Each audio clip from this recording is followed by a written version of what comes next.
It's been a while since we've had an update on the inner workings of the IWF. We all know there's been a lot of corruption. We know that there are upcoming elections. We know that there are POPs ongoing, but there hasn't been a whole lot of news about them. Finally, we've had a load come in, so I'm going to break it down now in a simple way just to bring you all up to speed.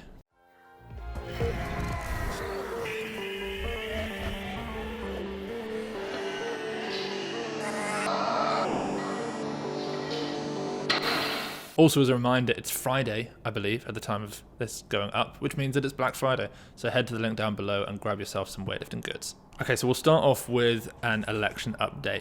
As we've come to expect from the IWF, the plans for elections for the executive board and other committees are not going smoothly. This is not a surprise to any of us who've been in the sport for a while. The elections were supposed to take place in December, just in a few weeks, on the 20th to 21st, but they now look to be delayed until January. And that's late January, actually. So according to the IWF, the problem is that a late report from the Independent Eligibility Determination Panel, who they hired to do all this is the group that basically decides whether each candidate meets the criteria to be allowed to stand for election.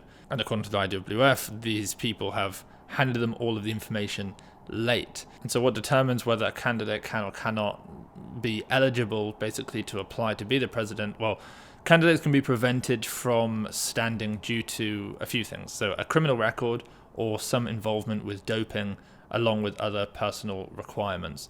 They can also be barred if their national federation has a poor doping record since 2016. According to the IWF, the panel has made its decision but sent the results after the required deadline. This required deadline has basically been made to make sure that the IOC have time to look at it before they make their decisions. So if it is late, this would mean that the results of any elections held in December would be open to legal challenge because they wouldn't have taken on board the advice from the Eligibility Determination Panel. However, the company that runs the panel, Sports Resolutions, has denied that this is true, and they're saying that the report was sent over in the required period of time. They say that it's actually the IWF who is delaying the process by not publishing the final list of candidates. Let's be honest, it's probably the IWF. We don't know that. We're just looking at both sides, but based on the track record of the IWF, it's probably them. I think probably what's happened is they got sent the report over, they found out that an enormous number of the, as you're about to find out, the enormous number of the candidates are ineligible due to criminal activity, and they probably thought, this isn't okay, we don't want to have to do this, so they're blaming the other people so it's not on them, and they can push who they want to push. That's probably what I think is going on. Whenever the elections do take place, it looks like many candidates who wanted to stand will not be allowed. It's been reported that the eligibility panel has considered over 100 candidates and ruled out 30 of them, saying they should not be allowed to stand. The delay to the elections could be another blow to weightlifting's prospects of inclusion at the Paris Olympics in 2024. The IOC is due to meet at the end of January to consider the issue and the new leadership at the IWF, as long as it meets these critical requirements that they've asked for. It would have been good for the IWF to resolve its internal power struggles before the end of the year, so that the new president and executive board could focus on lobbying the IOC. Classic IWF. The IOC has also said that it's going to keep a close eye on the elections to be held by the European Weightlifting Federation following a vote of no confidence in the interim president Maxim Agapitov, who's from Russia. There are now 7 candidates who've put their name forward to become the president of the European Federation. There's David Kipchidze, who's the president of the Georgian Weightlifting Federation, and he's an EWF, European Weightlifting Federation, vice president. Colin Buckley, who is the president of the Irish Weightlifting Federation and a member of the EWF board. Ashley Metcalf, who's the CEO of British Weightlifting.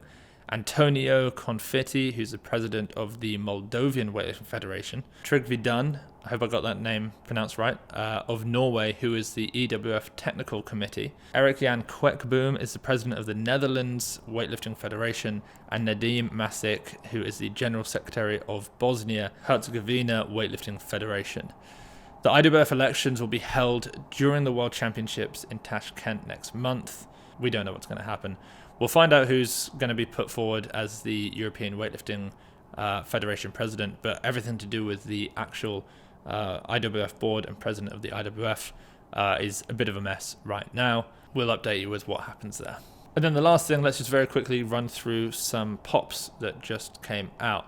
The ITA, the International Testing Agency, has announced that 13 athletes are being charged with doping offences following retests of samples collected from the 2012 European Weightlifting Championships. That's 9 years ago. We've previously seen a large number of positives from retests of samples that were collected at the London 2012 Games. Notoriously, 8 athletes have been disqualified from the men's 94 kilo category. All of the current medal holders originally finished off the podium, and the current bronze medalist originally finished in 9th. I'm sure you guys know about that one. So it's unsurprising then to learn that retests of samples from other competitions in 2012 prior to the Olympics are also going to be showing positive results with more modern detection techniques. The list of athletes who've been provisionally suspended includes 5 gold medalists from that competition. Those gold medalists are Turkey's Bunyamin Sezer, Romania's Razvan Martin, Georgia's Rauli Tsirakidze, Russia's Oksana Silvenko, and Moldova's, once again, Kristina Iovu, who obviously has the dubious distinction of having tested positive while competing for 3 different countries. Before Romania, she competed for Moldova and Azerbaijan. And before this latest positive, she was already suspended until 2026 for blood substitution. There were another 5 other medalists amongst those whose samples tested positive. So if you want to learn a little bit more about those athletes, it's on Inside the Games. And so if none of the athletes successfully appeal, there's going to be a lot of medals to reallocate. Clean sport purists may not be celebrating too hard though, as the majority of the athletes who will move up in the placings themselves also have poor doping records. That's everything in the IWF. Sorry to depress you all once again with the news, but it's how it is. We've all got to know. Catch you guys next time.